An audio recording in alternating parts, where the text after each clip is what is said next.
भले 1 साल लेट से तैयारी करो, लेकिन 1 साल लापरवाही मत करो। अपने आप से आज पूछ लो, अगर मन भटक रहा है इधर उधर, तो हम कहते हैं कि 1 साल तुम देर से ही चालू करो, लेकिन बीच से मत लौटो, क्योंकि आधे रास्ते से लौटने से बेटर है कि उसी रास्ते पे आगे चल दो, क्योंकि उतनी ही दूरी तय करनी पड़ेगी। लौट के आओगे तो खाली हाथ रहोगे, चल जाओगे तो मंजिल मिलेगी यहाँ पर। अगर आपको बचपन से ही बोले रहते कि तुमको मजदूरी करना है, तुमको पैसे कमाने हैं, तो आप यकीन मानिए आप पढ़ाई में नहीं आ सकते थे, क्योंकि ना स्टार्टिंग उम्र में पढ़ाई में मन भागता है, सोचता आदमी कुछ भी करा लो, बट लॉन्ग टाइम में बड़ा मेहनत होता है।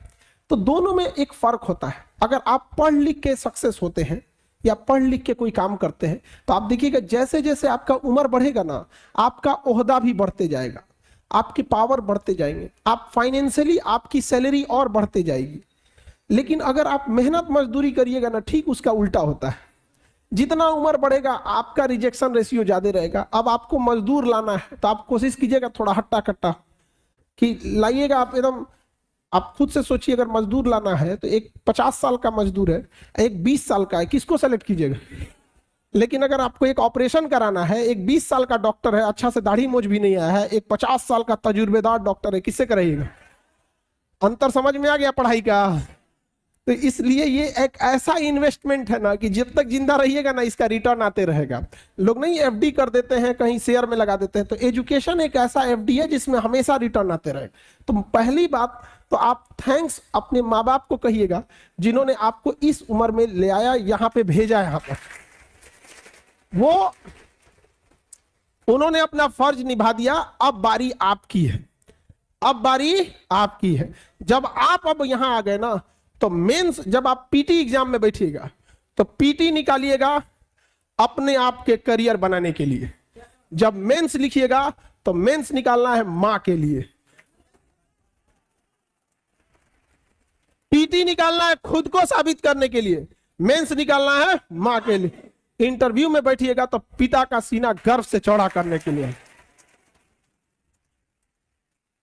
तो याद रखिएगा, जब आप पीटी के लिए पढ़ रहे हैं तो सोचिएगा ये बस ये अपने लिए है, लेकिन मेंस में जब थकने का मन करे तो याद रखिएगा कि वो मां का चेहरा जरूर देखिएगा, कि मेंस आपको अपने लिए नहीं निकाले। और याद रखिए, जब आप फाइनल सिलेक्शन होके आएंगे ना, आपके पिताजी की आयु ऐसे ही 10 साल बढ़ जाएगी, जब देखेंगे कि उनका बेटा अधिकारी बन गया, उनकी बेटी अधिकारी बन गई। और लड़की लोगों को स्पेशल थैंक्स कहिए अपने माता पिता को। रीजन क्या है कि वो समाज से, परिवार से लड़के आप लोगों को भेजे हुए पढ़ने के लिए। एक पिता कैसे पूछिएगा कितना टफ होता है। यहाँ पे आपके आस पड़ोस वाले जो कंजर्वेटिव माइंडसेट के होते हैं, वो कहते हैं कि बेटी पढ़ने भेजेंगे तो बाहर जाएगी तो क्या, उनके दिमाग में ना मेंटेलिटी अजीब सी रहती है। समझ में आ रहा है कि नहीं आ रहा है? तो थोड़ा उनसे लड़ना भी बड़ा मुश्किल होता है।